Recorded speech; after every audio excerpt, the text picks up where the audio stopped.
मैं परमेश्वर का धन्यवाद देता हूँ। प्रभु ने एक बार फिर हम प्रत्येक को इकट्ठा होने का एक मौका दिया। आइए हम प्रार्थना कर कर शुरू करते हैं। हमारे स्वर्गीय पिता प्रभु जी, हम आपको धन्यवाद देते हैं प्रभु। एक बार फिर पिता, अपने चरणों में आने के लिए प्रभु, हम एक एक को आपने सहायता किया। पिता, आपका वचन जब हम सीखने के लिए जा रहे हैं प्रभु, नम्रता से आपके चरणों में आते हैं। हम एक एक से बात कर प्रभु, हम एक एक से बात कर, अपने वचन को आप हमें खोल कर दें। आए कि सब बातों को हम आपके हाथ में सौंपते हैं। सारा आदर महिमा केवल हम आपको देते हैं। प्रार्थना प्रभु यीशु मसीह के नाम से मांगते हैं, आमीन। हम लोग बीते समय में हम लोग सीख रहे थे कि मैं किस प्रकार समस्याओं का दिलेरी से सामना करूं, है ना। जिसमें हमने देखा जीवन में आने वाले तूफान, हमने देखा कई ऐसे तो जीवन में समस्याएं आती हैं जिसका कारण हम खुद होते हैं। फिर हमने देखा जीवन में आने वाले कई ऐसे तूफान होते हैं जो परमेश्वर हमारे जीवनों में लेकर आता है। फिर तीसरा था, जीवन में कई ऐसे भी तूफान हैं जो दूसरे लोगों के वजह से जीवन में आते हैं और उस समय उसका सामना करना कई बार बहुत कठिन हो जाता है। तो यहाँ पर हम लोग पौलुस को उसी परिस्थिति का देखते हैं कि पौलुस किस प्रकार उन बातों का सामना करता है। और हमने उसे प्रेरितों काम 27वां अध्याय उसका 9 से उस भाग को हमने देखा कि पौलुस जब रोम की ओर जब जा रहा था, बंदरगाह, क्रेते के बंदरगाह में जब थे, परमेश्वर ने बोला नहीं जाना। लेकिन पौलुस ने जब लोग वहाँ के सूबेदार को, इंचार्ज को और सबको बोला, लेकिन किसी ने सुना नहीं कि ये कौन है, ये क्या हमें बताएगा कि हमें कैसे जाना है, हमने क्या करना है। कप्तान और जहाज का मालिक होता है, हम ज़्यादा जानते हैं, लोग ज़्यादा समझते हैं। इसलिए कई बार होता है कि यहाँ पर हमने देखा किस प्रकार एक व्यक्ति समस्या में पड़ जाता है। उसमें हमने देखा गलत सलाह जब दुनिया के बुद्धिमान लोग जब दे देते हैं। हम लोग कई बार, अगर हम इसको ध्यान से रुक कर देखें, कितनी बार ऐसा होता है, हम परमेश्वर के वचन या परमेश्वर के दास दासियों की बातों से ज़्यादा हम दुनिया के अनुभवी और ज्ञानी लोगों की सलाह को बहुत महत्व देते हैं। हम चाहे इस बात को माने या ना माने, लेकिन अक्सर कितनी बार हम ये बात देखते हैं। हमें लगता है ये क्या हमारे बाकी बातों में ये हमें क्या सलाह दे सकते हैं। परमेश्वर का वचन सिर्फ एक धार्मिक किताब है, धार्मिक बातों के लिए, ये हमारी रोज़मर्रा के जीवन पे लागू नहीं होती। जबकि इसके ठीक विपरीत है, परमेश्वर ने हमें जो वचन दिया, हमारी रोज़मर्रा के जीवन में हमें कैसे जीवन बिताना है, हमें कैसे एक-एक बातों को करना है, सब कुछ दिया है। क्यों हम व्यर्थ के मुसीबतों में, समस्याओं में हम पड़ जाते हैं, वो भी परमेश्वर का वचन स्पष्ट रूप से हमें बताता है। और कैसे हम उसमें से बाहर निकलें, कैसे हमने उसका सामना करना है, एक-एक बात परमेश्वर का वचन हमें खोल कर देता है। बस ये है, हमारे अंदर एक मन होना चाहिए, प्रभु तू मुझे अपनी विधियाँ सिखा। इसलिए परमेश्वर का वचन नीति वचन में बोलता है, तू अपनी दृष्टि में बुद्धिमान नहीं होना। आपको मालूम है, अधिकतर जीवन में हम ठोकरें इसलिए खाते हैं क्योंकि हम अपने आप को बहुत बुद्धिमान समझते हैं। हमें लगता है कि हमें प्रार्थना करने की ज़रूरत नहीं है, हमें परमेश्वर से पूछने की ज़रूरत नहीं है, हमें वचन के लिए हमारे पास समय नहीं है।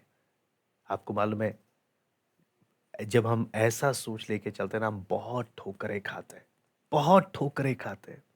कई लोग सीख जाते हैं, तो कई लोग अपने जीवन में इस चक्र को बनाए रखते हैं। ठोकर खाना, गिरना, फिर ठोकर खाना, गिरना। इसलिए हम जब वचन सीख रहे हैं, हमारे अंदर एक नम्रता से ये प्रार्थना रहे, प्रभु तू मुझे अपनी विधियाँ सिखा। हमने देखा गलत सलाह जब एक्सपर्ट्स ने दिया, फिर हमने देखा बहुत लोग जो बात बोल रहे हैं इसलिए मानकर चलने लग गए, है ना? इसलिए परिस्थिति में गिर गए। जब आसपास की परिस्थितियों को देखा, तब भी परिस्थितियों को देखकर कदम बढ़ाने लगे। आपको मालूम है, परमेश्वर एक ऐसा परमेश्वर है कि मैं आपको एक घटना अगर अब्राहम का बताऊं। अब्राहम जब 99 साल का हो गया, शरीर बोल रहा है अब तेरा बेटा नहीं हो सकता। आस पड़ोस के लोग बोलते हैं तेरा बेटा नहीं हो सकता। दिमाग बोल रहा है तेरा बेटा नहीं हो सकता।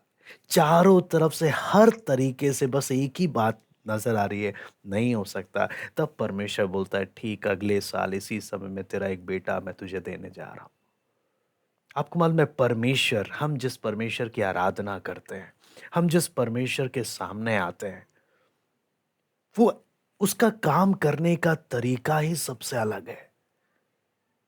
वो परिस्थिति, हमारी सोच, हर चीज के विपरीत काम करता है। इसीलिए हम बोलते हैं ये परमेश्वर का काम है।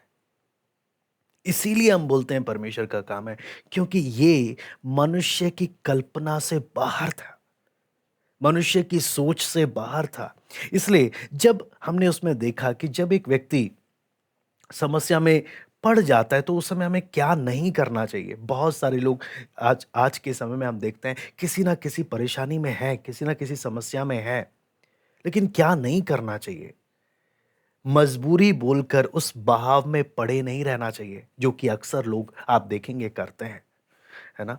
फिर दूसरा बात क्या है, यहाँ पर हमने देखा ये अपने जीवन, ये लोग, है ना, जहाज से एक एक सामान को फेंकने लगे। यहाँ तक कि बहुत ज़रूरी जहाज की चीज़ों को भी ये लोग फेंकने लग गए।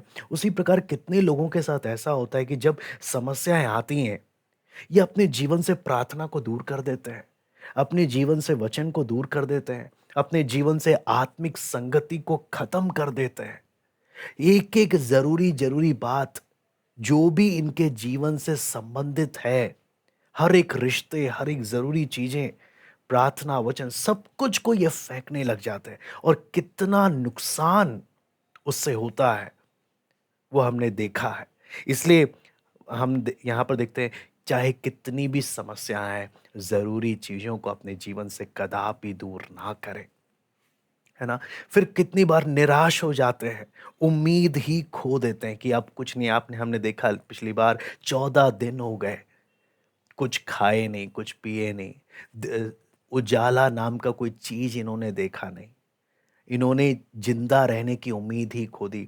कितनी बार आपको मालूम है, हो सकता है हम लोगों को ना बताएं, कितनी बार होता है ना, हम लोगों के सामने मुस्कुरा कर बोल देते हैं सब बढ़िया चल रहा है, लेकिन व्यक्तिगत जीवन से अगर पूछ कर देखें कैसा चल रहा है, तो बोलते हैं क्या बोलें, एक अंधकार की घड़ी, अंधकार और एक बंजर हालत में है, पत कोई उम्मीद की किरण नजर नहीं आ रही। तो ये सारी बातें हमने देखा। तो जितने भी वहां पर जो नाविक थे, सब उम्मीद खोकर बैठ गए, निराश होकर, पता नहीं जिएंगे कि भी नहीं जिएंगे, पता नहीं टापू तक पहुंचेंगे कि नहीं पहुंचेंगे। लेकिन ऐसे परिस्थिति में पौलुस, जो एक परमेश्वर का जन है, इन परिस्थिति में कैसे उसका सामना कर रहा है, उससे आप और मैं भी सीख सकते हैं कि हमने कैसे सामना करना है। यहां पर जब हम देखते हैं पौलुस ठीक विपरीत, बिल्कुल विपरीत, बाकी सबके विपरीत, इसकी प्रतिक्रिया को, इसके आचरण को हम समस्या के समय में देख सकते हैं। क्या चीज ये कर रहा है, जब बाकी सारे निराश होकर बैठे हुए हैं, हताश होकर बैठे हैं, परेशान होकर बैठे हैं, ऐसे समय में पौलुस निराश नहीं है। समस्या के बीच में बड़े उत्साह के साथ, शांति के साथ ये क्या कर रहा है, सामना कर रहा है। बाकी सब क्या बोल रहे हैं, जहाज जैसे जा रहा है जाने दो, बस हम डूबे ना, मर ना जाए, मरना तो वैसे भी है, कोई उम्मीद तो है नहीं। लेकिन पौलुस हमारे सामने एक अलग नमूना हमारे सामने दिखा रहा है कि समस्या की घड़ी में एक परमेश्वर के जन ने कैसे व्यवहार करना है। आपको मालूम है, अगर हम एक साधारण बाकी लोगों को, जब नाविकों को देखें, तो आमतौर पर जब समस्या आती है हम भी उन्हीं की तरह फैसला लेते हैं। लेकिन क्या सचमुच हम पवित्र आत्मा से परिपूर्ण होते जाते हैं प्रतिदिन या नहीं? क्या सचमुच हम परमेश्वर की सामर्थ्य के अनुसार जीवन बिताते हैं या नहीं? ये कैसे पता चलता है? हमारी समस्या की घड़ी बताती है कि हम कैसे विश्वासी हैं, या हम कितने पक्के विश्वासी हैं। समस्या के समय में हमारी प्रतिक्रिया हमारी मसीहत की गवाही देती है।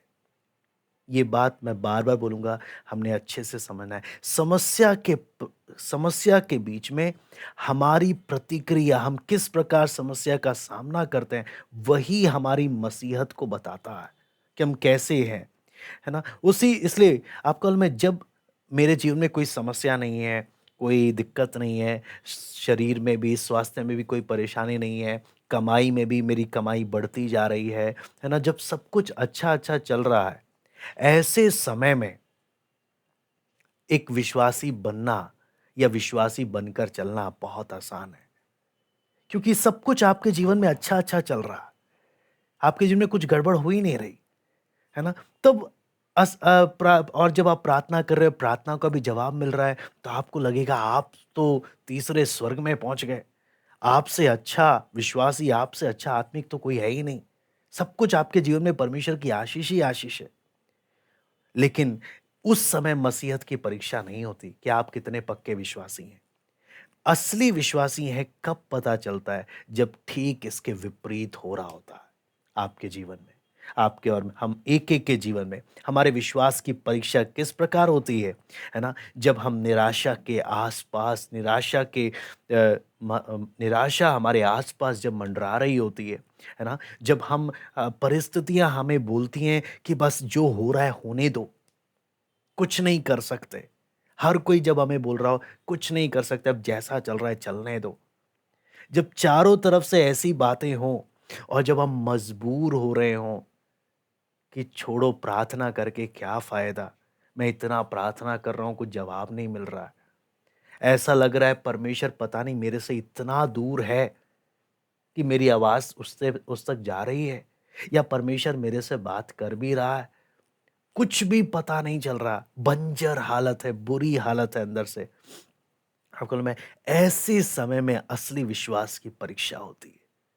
जब आप ऐसे अनुभवों से जाते हैं, जब आपको अंदर से लगता है छोड़ो, प्रार्थना करने से कोई फ़ायदा नहीं है, छोड़ो बाइबल पढ़ने से कोई फ़ायदा नहीं है, प्रार्थना भवन तो चले गए लेकिन प्रार्थना नहीं करते हैं, घर में कभी बाइबल खोलकर नहीं पढ़ते हैं। हाँ, प्रार्थना बाइबल का मन ही, परमेश्वर से मन ही हट गया। ऐसी हालत हो गई, ऐसी हालत जीवन में आ गई। आपको मालूम है, समस्या मेरे अंदर के चरित्र को प्रकट करती है कि मैं अंदर से कैसा हूं। प्रार्थना के समय में मेरा चरित्र नहीं दिखता, बाइबल खोलकर मैं पढ़ रहा हूं उस समय नहीं दिखता, या वचन से मैं किसी को बता रहा हूं उस समय मेरा चरित्र नहीं दिखता। चरित्र दिखता है समस्या के टाइम, मेरा रिएक्शन, मेरी प्रतिक्रिया मेरे अंदर के चरित्र को दिखाती है। समस्या मेरे चरित्र को बना नहीं रही, मेरी चरित्र को दिखा रही है। वहीं दूसरी ओर मेरे रोजमर्रा का जीवन मेरे चरित्र को बना रहा है। तो मैं कितना मसीह के समान बन रहा हूं, समस्या जब गेट पर खटखटाती है, तब दिखता है कितना मसीह का स्वरूप इसके जीवन, इसकी बातचीत में नजर आ रहा है। कितना मसीह का स्वरूप, है ना? जब हमारे जीवन की किश्ती जब बिखरने लगती है, टूटने लगती है आंधी तूफानों से, तब नजर आता है कितना मसीह का स्वभाव मेरे जीवन में आ रहा है। इसलिए आपको मालूम है, यहाँ पर नाविकों ने जो किया, जब आंधी तूफान चारों तरफ से आ रहा था, जब खतरा नजर आ रहा था, इन्होंने क्या किया? प्रेरितों काम 27 का 29वां आयत में पढ़ना चाहूंगा। तब पथरीली जगहों से टकराने के डर से उन्होंने जहाज की पिछाड़ी 4 लंगर डाले और भोर होने की कामना करते रहे। यहां पर हम लोग क्या चीज देखते हैं कि ये लोगों ने 4 लंगर डाले। आपको में सबसे सुरक्षित तरीका आंधी तूफानों में क्या है?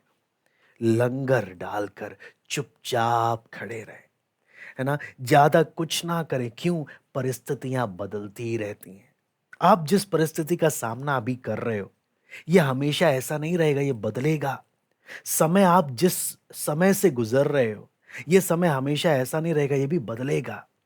लेकिन परमेश्वर का वचन, भजन संहिता 125 का 1 जब हम पढ़ते हैं, भजन संहिता 125 का 1, यहाँ पे लिखा है, जो यहोवा पर भरोसा रखते हैं वे सिय्योन पर्वत के समान है, जो टलता नहीं वरन सदा बना रहता है ना। जो यहोवा पर भरोसा रखते हैं वो सिय्योन पर्वत के समान है, जो टलता नहीं है वरन सदा बना। यहाँ पर सारी बात क्या है, नाविकों ने एक बुद्धिमानी का काम किया, उन्होंने लंगर डाला, है ना, उन्होंने लंगर डाला। और वो मैं भी आपसे कहूँगा, जब भी हम समस्या के समय में सामना करते हैं, हमने लंगर डालना है ना। हमें हमारे जीवन के लंगर कौन से हैं, है ना। पौलुस क्यों इतने दिलेरी से सामना करता गया, कि उसने तीन सत्यों को, तीन मुख्य बातों को उसने समझा, जो मसीहत की नींव की बातें हैं, जो हमारे प्राणों के लंगर का काम करते हैं। दुख मुसीबतों के समय में यही हमारे जीवन में आंधी तूफानों में स्थिरता लेकर आती है, ताकि हम क्या ना हो, डामाडोल ना हो। तो ये तीन लंगरों के बारे में आज हम लोग देखेंगे। सबसे पहला लंगर है परमेश्वर की उपस्थिति। उसके लिए मैं पढ़ूंगा प्रेरितों 27 का 23 और 24। प्रेरितों 27 का 23 और 24।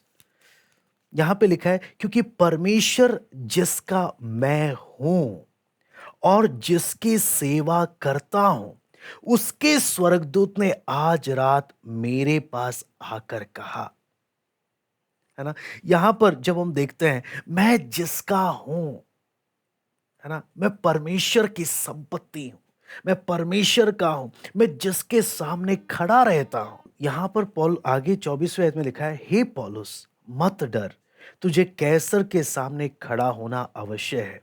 देख, परमेश्वर ने सबको जो तेरे साथ यात्रा करते हैं तुझे दिया है। तो यहाँ पे आप देखें, साफ साफ पौलुस को परमेश्वर क्या बोलता है, मत डर, मैं तेरे संग हूं। आपको मालूम है, जीवन के आंधी तूफानों में अगर मैं परमेश्वर की उपस्थिति अनुभव कर रहा हूं, इससे बड़ा मजबूत लंगर मैं नहीं समझता कोई और है। जब ये अनुभव रहता है, मेरा परमेश्वर मेरे साथ है। जब आप सोचो, ये लोग इतने भयानक परिस्थिति से, अंधकार 14 दिन कुछ खाए नहीं, है ना, इतने भयानक अंधेरे से, निराशा से जब ये गुजर रहे हैं, ऐसे समय में परमेश्वर का दूत, परमेश्वर अपने दूत को पौलुस के पास भेजता है, क्या बोलने, मत डर, तू तू कैसर के सामने खड़ा होगा, कि कोई मरेगा नहीं, इसलिए निराश नहीं होना। इससे आपको मैं इससे हमें क्या चीज मालूम चलता है, आंधी तूफान हमें परमेश्वर से छिपा नहीं सकते। हमारे जीवन की समस्या हमें परमेश्वर से छिपा नहीं सकती, बल्कि परमेश्वर, हम परमेश्वर को नहीं देख पा रहे होंगे उन सब मुसीबतों के समय में, लेकिन परमेश्वर हमारे बहुत करीब है और हमें वो देख रहा है। आप कल में अय्यूब के जीवन में जब दुख समस्याएं आए, अय्यूब को उन समस्याओं में परमेश्वर नहीं दिख रहा था, लेकिन पर्दे के पीछे परमेश्वर अय्यूब को बड़ी बारीकी से देख रहा था। वही चीज आपके और मेरे साथ भी होता है। पर हम परमेश्वर को कई बार अपने आंधी तूफान समस्याओं में नहीं देख पाते, लेकिन परमेश्वर हमारे करीब होता है, वो हमें देख रहा होता है ना। चाहे हम कितना भी परमेश्वर को अपने से दूर समझें, इसलिए हम परमेश्वर के वायदों को समझें। यहाँ पर परमेश्वर का वचन में जब हम पढ़ते हैं, इब्रानी 13वां अध्याय उसका 5वां वचन, इब्रानी 13वां अध्याय उसका 5वां वचन, यहां पे लिखा है, तुम्हारा स्वभाव लोभ रहित हो और जो तुम्हारे पास है उसी पर संतोष करो, क्योंकि उसने आप ही कहा है, मैं तुझे कभी ना छोड़ूंगा और ना कभी तुझे त्यागूंगा। आपको मालूम है, ये इंसान का वादा नहीं है।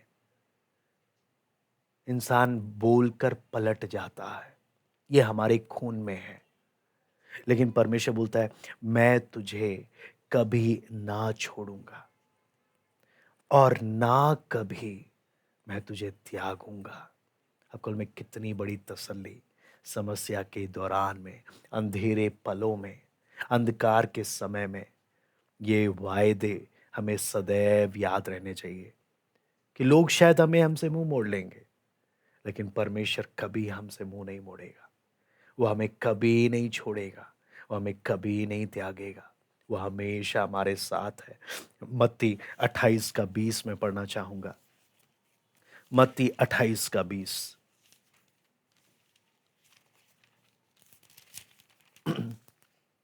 और उन्हें सब बातें जो मैंने तुम्हें आज्ञा दी है मानना सिखाओ, और देखो मैं जगत के अंत तक सदा तुम्हारे संग हूं। मैं जगत के अंत तक सदा तुम्हारे संग हूं। सवाल ये आता है, आप फिर अपने आप को अकेला क्यों समझते हो? इस मुसीबत के इस दौर में, इस मुसीबत के समय में अपने आप को अकेला क्यों समझ रहे हैं? आप अकेले नहीं हैं। हो सकता है कोई आपको आपके दुख के समय में, मुसीबत के समय आपको फोन नहीं कर रहा। आपकी बीमारी के समय कोई आपको फोन करके आपसे हालचाल नहीं पूछ रहा। हो सकता है कोई आपसे मिलने नहीं आया। हो सकता है कोई आपकी मजबूरी के समय आपकी मदद नहीं कर रहा। लेकिन आपको मालूम है आपके संग कौन है? क्या आप जानते हैं? जिसने बोला मैं तुझे कभी नहीं छोड़ूंगा, मैं कभी नहीं त्यागूंगा, मैं जगत के अंत तक, मैं सदा तेरे संग हूं। कितना, कितनी बड़ी तसल्ली है। मैं यूहन्ना 14 का 16 भी मैं पढ़ना चाहूंगा। यहां पे लिखा है, मैं पिता से विनती करूंगा और वो तुम्हें एक और सहायक देगा कि वो सर्वदा तुम्हारे साथ रहे। सर्वदा, है ना, तुम्हें कभी भी अकेला नहीं छोड़ेगा, कभी अकेला नहीं, सर्वदा तुम्हारे साथ रहे। तो इसलिए परमेश्वर का वचन आपको मैं, ये आशीषें, ये वायदे परमेश्वर ने अपनी संतान को दिया है, अपने संतानों को दिया, अपने बच्चों को, अपने लोगों को दिया है। तो इसलिए वचन में हम जब पढ़ते हैं, हम जहां कहीं भी हों, परमेश्वर हमारे संग है। हम अकेले नहीं हैं, है ना। हमें किसी भी बात का सामना अकेले नहीं करना है, क्योंकि परमेश्वर साथ है और वो हमारे, हम उस लंगर पर भरोसा कर सकते हैं। और अगली बात जो हम 27 का 24 में प्रेरितों काम में हम पढ़ते हैं, दूसरा लंगर हम यहां पर पढ़ते हैं। प्रेरितों काम 27 का 24।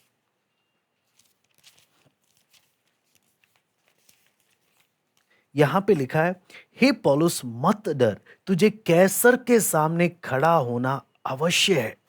यहां पर हम लोग देखते हैं परमेश्वर का उद्देश्य, परमेश्वर की योजना के बारे में। यानी दूसरा जो लंगर है, परमेश्वर के उद्देश्य को, परमेश्वर की योजना को समझना। क्या चीज? हर एक विश्वासी, हर एक मसीह किस बात पर ध्यान देता है? मैं इस दुनिया में दुर्घटना से नहीं आया कि अचानक से मैं पैदा हो गया, गलती से मैं इस दुनिया में आ गया, मैं तो धरती का बोझ बन गया। हाँ, को मैं किसी काम का नहीं हूं, मैं ऐसे ही हूं, है ना। ये आपको मालूम है, नकारात्मक फालतू के बहुत से गलत विचार शैतान दिमाग में डालता है कि मैं किसी काम का नहीं हूँ, मैं ऐसे ही हूँ। हर कोई, जब भी कोई भी आपको आपके घर में कोई बोलने लग जाए, तू किस काम का है, हाँ, तेरा कोई फायदा नहीं है, हाँ, तू हम हमारे लिए बस एक टेंशन है। आपको में बाहर, घर में या कहीं पर भी आप रहे, जब लोगों की ऐसी टिप्पणियां सुनते वक्त हमारे दिमाग में भी कई बार हमारी सोच ऐसी बन जाती है। जबकि वचन बोलता है, तो इस दुनिया में दुर्घटना नहीं है, परमेश्वर ने तुझे एक उद्देश्य से यहां पर भेजा है। और जब आप और मैं इस समर्पण के साथ चलते हैं कि प्रभु, मैं बस आपकी इच्छा को अपने जीवन में पूरा करना चाहता हूं, मैं आपको गारंटी दे सकता हूं, दुनिया की कोई परिस्थिति परमेश्वर की योजना से आपको हटा नहीं सकती। केवल आप और मैं ही फैसला लेते हैं कि हम परमेश्वर के उस उद्देश्य के अनुसार चलना चाहते हैं या अपनी मन मर्जी से मन मर्जी से हम बाकी जगह गलत रास्ते पर जाना चाहते हैं। आपको मालूम है, कई बार खतरा कब आ जाता है? जब हम अपने जीवन के उद्देश्य को भूल जाते हैं और बस पूरे टाइम समस्या पर ही ध्यान देने लगते हैं। खतरा वहां आ जाता है जब हम भूल जाते हैं प्रभु ने हमें इस दुनिया में रखा क्यों है, प्रभु हमसे चाहता क्या है, हमेशा हमने क्या चीज ध्यान देना है। कि समस्याओं के बारे में सोचते सोचते निराश होने के बजाय अपने जीवन के उद्देश्य को समझना है कि प्रभु मेरे जीवन से चाहता क्या है, मैंने उसे पूरा करना है। समस्याएं तो जीवन का हिस्सा है, आती हैं जाती रहेंगी, ये तो जीवन का एक भाग है। लेकिन मुझे अपने लक्ष्य से नहीं भटकना, मुझे परमेश्वर के उद्देश्य को समझते हुए आगे बढ़ते जाना। नहीं तो मेरा जीवन एक ऐसा जीवन बन जाएगा कि बस ये ऐसे ही है, किसी काम का नहीं है। परमेश्वर ने किसी को भी ऐसे नहीं बनाया। अगला जो हम तीसरा तीसरा लंगर जो हम देखते हैं परमेश्वर के वचन में, वो है 25वीं आयत में हम पढ़ते हैं, इसलिए हे सज्जनों ढाढ़स बांधो, क्योंकि मैं परमेश्वर का विश्वास करता हूं कि जैसा मुझसे कहा गया है वैसा ही होगा।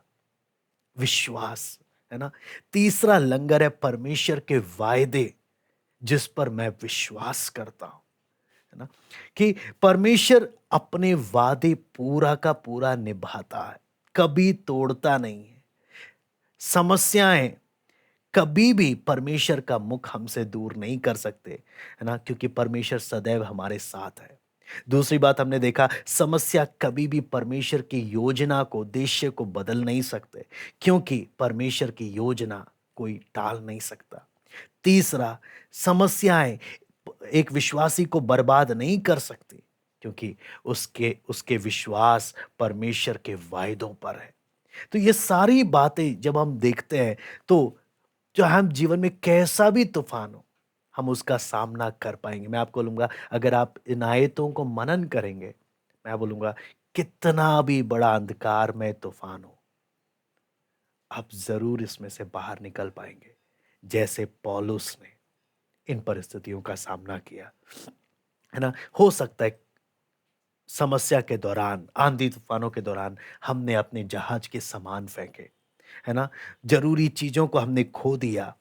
कितनी बार हो सकता है हमारे जीवन का जहाज भी बिखर गया, टूट गया, हम पानी में गीले हो गए, लेकिन तब भी आप उसमें से बाहर निकलेंगे, क्योंकि परमेश्वर अपने वायदे का पक्का है। परमेश्वर अपने वायदे का पक्का है। इसलिए 27 का 29वीं आयत को पढ़कर हम समाप्त करेंगे। यहां पे लिखा है, तब पथरीली जगहों से टकराने के डर से उन्होंने जहाज की पिछाड़ी 4 लंगर डाले और भोर होने की कामना करते रहे। अंग्रेजी में लिखा है कि वो प्रेड फॉर डे लाइट, है ना। तो जब आप ये 3 लंगर डाल रहे हैं, कौन कौन से लंगर है? पहला, परमेश्वर की उपस्थिति। दूसरा, परमेश्वर के उद्देश्य को। तीसरा, परमेश्वर का वायदा। 3 लंगर डालकर प्रार्थना करते रहना, प्रभु पर भरोसा करते हुए। जब आप ऐसा करते हैं, है ना, जब आप ऐसा करते हैं, उसका परिणाम क्या होता है? आप दिन का उजाला देखते हैं, आप उस समस्या से बाहर निकल आते हैं। बहुत अच्छा गवाही हम 39 से 44 में हम पढ़ सकते हैं। जब दिन निकला तो उन्होंने उस देश को नहीं पहचाना, परंतु एक खाड़ी देखी जिसका किनारा चौरस था, और विचार किया यदि हो सके तो इसी पर जहाज को टिकाए। तब उन्होंने लंगरों को खोलकर समुद्र में छोड़ दिया। उसी समय पतवारों के बंधन खोल दिए और हवा के सामने अगला पाल चढ़ाकर किनारे की ओर चले।